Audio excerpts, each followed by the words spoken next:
Hello, I'm Ashish Patel. And I am Victoria Hernandez, and we are both healthcare data journalists at CareSet.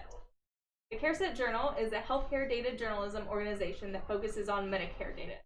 We're familiar with the claims data, but some of the census data and other data that's in this release, we're not experts on. We have created an FAQ that's on our GitHub, and it's a collaborative project.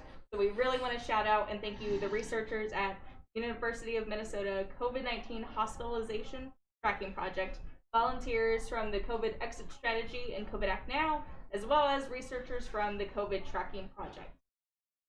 And lastly, COVID-19 is still serious. We have our mask on. Please continue to follow the CDC recommendations.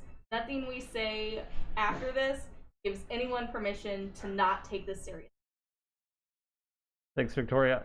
So, in this episode, we will review Sparklines that are provided in the PDF in the public release. We are using the initial public release that was published on December 17th. However, when you watch this, there may be several daily advances since this.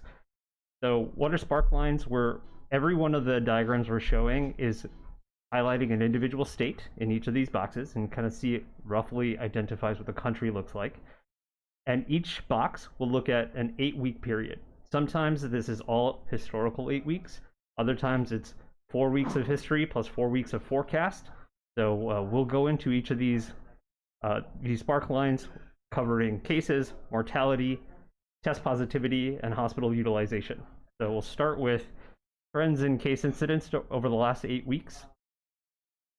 So what we're seeing here are, on the vertical axis, cases per 100,000 population in each state. So this is a rate in each state and region of the last 8 weeks. And you can see things like Hawaii over here in the far left of the document. It's really starting to level off and trend down, but as Victoria said earlier, no reason to relax and party in Hawaii. Definitely keep things safe and follow the CDC guidelines. But overall, you can see over the last few weeks here in the central part of the US, North Dakota and South Dakota, also showing some signs of recovery. Just continue? Yeah, no, you're doing great. Okay. So moving on to the next one, what we have here is a mortality rate, diagrams of mortality rate over the last 4 weeks and a 4-week forecast. So these are CDC's epidemiological modeling over the next 4 weeks. And I think the main thing to note here is that it's good reason that it's only a 4-week forecast. So just like predicting the path of a hurricane or a tornado, it's unlikely the mortality will go outside of the bands that we're projecting. So these things look really similar to hurricane mapping paths. And you can see, unless we are doing, unless public health policy and the response of families around the country really changes substantially, that behavior will dictate what the mortality will look like associated with COVID in the next 4 weeks. Now, would somebody be able to take the data from the Excel edition and recreate this? So you can apply epidemiological models, but at this time, when we're filming this, I don't believe that we have the history of 4 weeks in the public in order to replicate this. Now, if you look at the source of this data, CDC is pulling this from each individual state. So if you go through like the COVID tracking project and other teams have collecting and scraping this information from the states, you can absolutely create a model for your own epidemiological model, make predictions, but you'll have to go and do the assemblage process.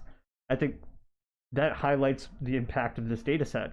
CDC has historically been pulling this together from all of the states, and now for the first time, the federal government is re-releasing this back to the public so journalists can cover what's going on, not at the state level, but actually at the township level and the subgeographic level, so families can really understand not only what's happening in the hospital, because last month there was a release about hospital bed utilization for COVID patients, but also what's going on in their geography, in their community, make smarter choices. So, this is incredibly impactful that CDC has collected all this data and now in aggregate publishing it on a daily basis for the public. The next one. So the next slide we have is a very complex and contentious topic, PCR lab test results. So in another video that we had cut with Fred and Victoria, we talk about the complexity associated with PCR test results and measuring this at the federal government level. As time goes on, this is going to be more and more interesting because there'll be at-home testing. Some of this testing may not, negative test results may not be reflected. But so right now what we're looking at is a rate overall of testing. And you're able to see what the per capita rate for testing is and the test positivity rate. So what we want to see, of course, is downward trends across the country, but unfortunately we're still seeing pretty high high positivity rates.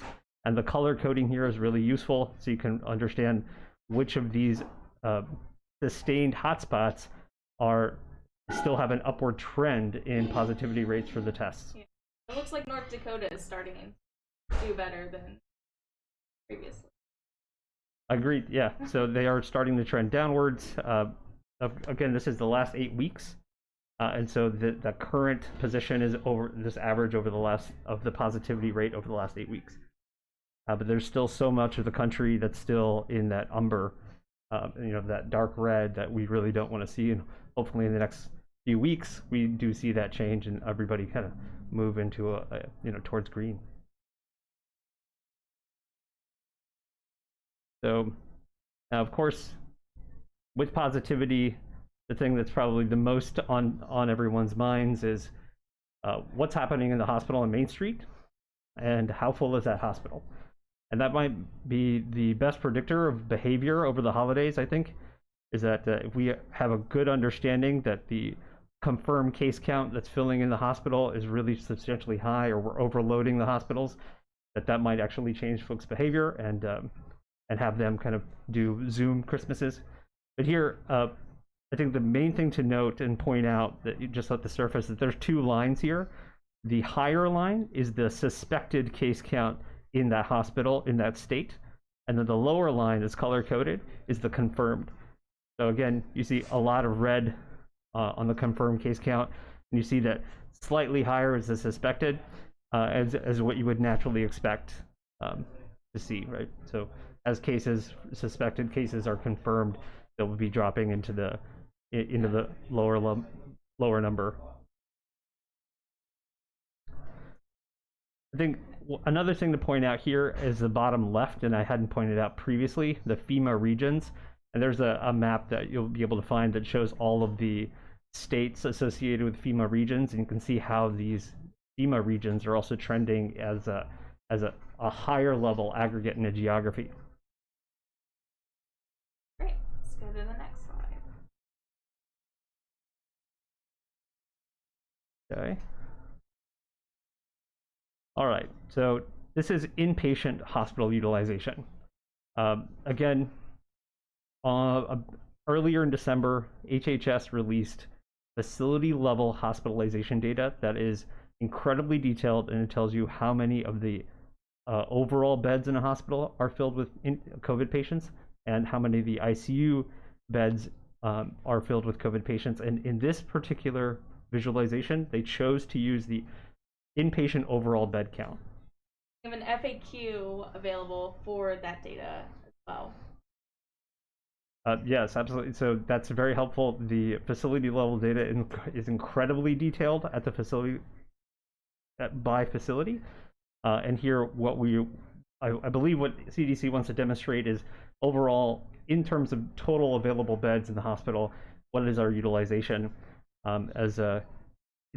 As someone who has friends who are running hospitals, I understand that as ICUs get pegged, they are taking step-down units and converting them into ICUs at the last minute and staffing them up to be able to handle all of the COVID cases. So this is an interesting higher level view of the total inpatient available beds and the number of them that are filled with COVID cases.